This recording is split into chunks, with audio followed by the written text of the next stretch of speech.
sekalian, bersama saya hari ini kita akan berbicara perlindungan dan akselerasi ekspor produk pertanian. Beberapa waktu terakhir ini pelaku di sektor hortikultura lokal merasa mendapat angin segar setelah sekian lama berjuang sendiri. Menurut mereka, tiba-tiba pemerintah mendengar keinginan pelaku lokal agar ada sedikit perlindungan kepada pelaku hortikultura lokal, dan salah satunya kebijakan yang dikeluarkan oleh Kementerian Pertanian berupa mengurangi pintu masuk dari produk hortikultura impor. Bapak Ibu yang saya hormati, bahwa selama ini yang namanya produk pertanian, khususnya hortikultura, agribisnis hortikultura, tidak ada satupun aturan di Republik ini yang mengatur sampai dengan terbitnya Undang-Undang Nomor 13 Tahun 2010 tentang hortikultura. Salah satu instrumen yang selama ini yang kita pakai hanya instrumen negara terkait perlindungan kesehatan dan konsumen, sehingga bahwa hampir semua produk yang masuk itu paling tidak sebatas kemampuan Kementerian Pertanian, khususnya Badan Karantina Pertanian, itulah yang bisa menjadi instrumen atau mengerem laju daripada derasnya masuk berbagai produk hortikultura ke Indonesia selama Indonesia ini berdiri. Karena itu pemerintah menganggap penting bahwa instrumen undang-undang hortikultura harus kita angkat. Ada 4 poin di situ. Pertama, bahwa dalam rangka meningkatkan produk hortikultura dalam negeri, maka ada 4 yang harus dilaksanakan, yaitu atau difokuskan, yaitu bahwa yang pertama adalah perlindungan konsumen, yang kedua perlindungan sumber daya pertanian, yang ketiga meningkatkan daya saing produk pertanian dan perlindungan petani. Yang ketiga, 4 ini di dalam rangka penegakan bebas ini tidak boleh sekali diangkat di permukaan, tapi ini harus dibungkus dengan hal yang pertama dan kedua yaitu perlindungan sumber daya pertanian dari aspek cemaran hama penyakit atau OPTK dan perlindungan konsumen dari berbagai cemaran-cemaran kimia. 3-4 ini semua negara yang berdaulat tidak boleh mengangkat secara transparan, tetapi semua negara melakukan dengan proteksi itu dengan mengangkat isu pertama dan kedua. Oleh karena kita ini sudah terlanjur sebagai pintu masuk yang sangat moderat, yang sangat liberal dari semua benua. Ya, sekarang ini sudah ada 40 negara Bu importir buah, sayuran, hortikultura yang dengan bebas berlenggak-lenggok.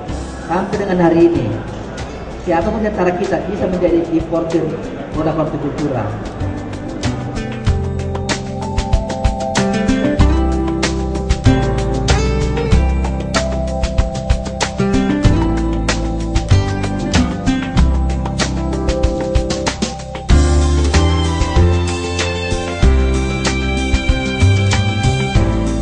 Selama ini kalau ada kasus formalin di luar itu dilakukan oleh lembaga lain di luar daripada Kementerian Pertanian. Karena tugas Kementerian Pertanian khususnya Badan Karantina hanya mengatur tentang di border, itu di semua pintu masuk seluruh Indonesia. Jadi kalau yang beredar itu adalah tugas dan wewenang dari lembaga lain, khususnya dinas-dinas yang tergabung di dalam OKKP di daerah. Mudah-mudahan bahwa Permentan 88 ini tahun 2010 akan efektif. Tanggal 19 April, maka mulai saat itu formalin akan diatur.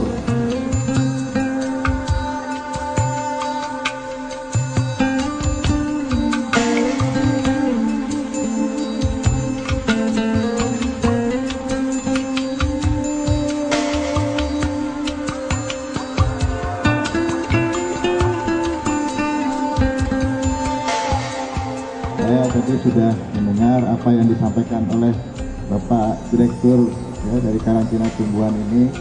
Ya, saya kira kami dari para pelaku dan produsen hortikultura ini sangat menyambut baik apa yang telah dilakukan oleh pemerintah ini. Ya, ini memberikan suatu napas segar bagi kawan-kawan ya, anggota kami ya, untuk tentunya tidak tinggal diam. Mereka akan termotivasi untuk terus meningkatkan produksi baik itu kualitas maupun kuantitas, sehingga kita dapat tentunya nantinya akan bersaing dengan produk-produk yang impor. Karena dengan ada aturan ini tentunya kita akan menghadapi saingan yang akan lebih berat lagi, Bu. Dengan adanya aturan ini, yang masuk ini pun akan menjadi lebih berkualitas. Katakanlah apa yang mereka lakukan ini betul-betul terkontrol, Pak. Jangan sampai sekarang ada isu tadi Ibu Rida katakan ada buah impor, katakan itu masih bertahan lama, walaupun itu katakanlah dipajang, diletakkan di suatu tempat yang sembarangan. Katakan anggur itu katanya bisa bertahan sampai sekian lama. Tapi kita juga harus ingat, ya, saya ingat, karena buah impor ini ketika masuk itu kan sebetulnya juga sudah melalui Badan Karantina Pertanian, ya, untuk diuji apakah dia memenuhi persyaratan keamanan pangan. Tapi kan tadi udah disampaikan bahwa pengujian itu belum sampai kepada kandungan adanya senyawa kimia di dalam produk. Jadi dalam artian dari pihak Badan Karantina belum sampai kepada membuktikan apakah produk ini sebenarnya aman dalam pengertian secara kesehatan, ya. Tentunya kita ketika menginvestigasi ya kejadian-kejadian seperti itu, ada kemungkinan memang ini ya kan datang bersama dengan produk ketika itu diimpor. Jadi sudah dilakukan sebelum itu dikirim ke Indonesia. Ada kemungkinan juga pedagang kita itu kan juga nggak kalah akal. Ketika mereka jual di pasar, mereka juga lakukan perlakuan seperti itu supaya barangnya kelihatan awet dan kelihatan bagus. Ya, bahkan mungkin dikasih warna. Ini pengalaman kami sebagai pelaku. Kami juga sangat kecewa ketika kita melihat di Jawa Timur, ya, kita melihat buah leci ya di Surabaya, warnanya bagus-bagus, ternyata begitu kita pegang itu diberi pewarna. Nah, ini kita juga harus waspada, ya. Di samping kita juga waspada terhadap yang dari luar, di dalam negeri pun kita juga harus kontrol ini. Nah ini sebetulnya satu hal yang sering kita abaikan, soalnya kita tunjuk ke sana tapi kita tidak melihat diri kita sendiri. Nah inilah saya kira bagi kawan-kawan tantangan, kita jangan sampai seperti itu.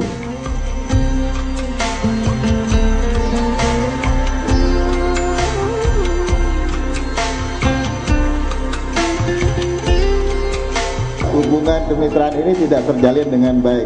Ini kita melihat ketika kita akan membuka pasar di suatu negara, ini kan tentunya yang akan dinilai oleh negara calon ya kan pengimpor ini mulai dari farm, mulai dari petani sampai ke packing house dan sampai ke eksportirnya. Jadi kalau ini ternyata ini tidak ada suatu jalinan hubungan kerjasama yang baik, suatu kemitraan yang baik, ini tidak akan bisa kita memenuhi persyaratan ketika kita melakukan akses pasar. Nah, sekarang mulai kita lakukan penolakan dengan utamakan yang berkualitas, termasuk kepada buah lokal. Apa yang dilakukan Badan Karantina bagi eksportir buah-buahan dari Indonesia hortikultural? Jadi di negara ini dalam rangka semua akses market ya, akses pasar luar negeri antar negara, maka yang paling berperan adalah NPPO, yaitu National Plant Protection Organization, yang dalam ini diketuai oleh Badan Karantina Pertanian. Itu yang harus melakukan negosiasi formal kepada pemerintah calon pembeli. Untuk buat kita, jujur kita katakan bahwa kita baru bisa bersaing atau bisa laku di kawasan ASEAN, Cina dan Timur Tengah. Sementara sekarang untuk menjual, misalnya untuk menjual manggis ke Australia itu sudah 6 tahun, mudah-mudahan nanti bulan April itu baru selesai. Nah, memang untuk buah-buahan yang memang kita tidak mungkin produksi di dalam negeri ini, ya kita mungkin tidak bisa katakan bersaing dengan produk mereka. Tetapi kita bisa mencoba mensubstitusi lah dengan produk lokal yang mungkin lebih menarik dan tentunya ini diperlukan kerja keras. Kita lihat aja lah di contoh ya, pokoknya cobalah mangga Afrika itu masuk ke Indonesia, sampai sekarang tuh susah dia menjual kita punya orang kita punya lebih bagus produk kita sendiri. Betul Pak. Mangga Filipina masuk juga enggak, mangga Australia juga enggak. Ya. Betul. Kita punya sendiri, unggulan sendiri. Masih durian apa itu Bangkok masuk awal-awal aja, sekarang udah kalah sama durian lokal. Tentunya kita coba kita tambah lagi jenis-jenis yang memang kita coba tingkatkan kualitasnya jadi unggulan.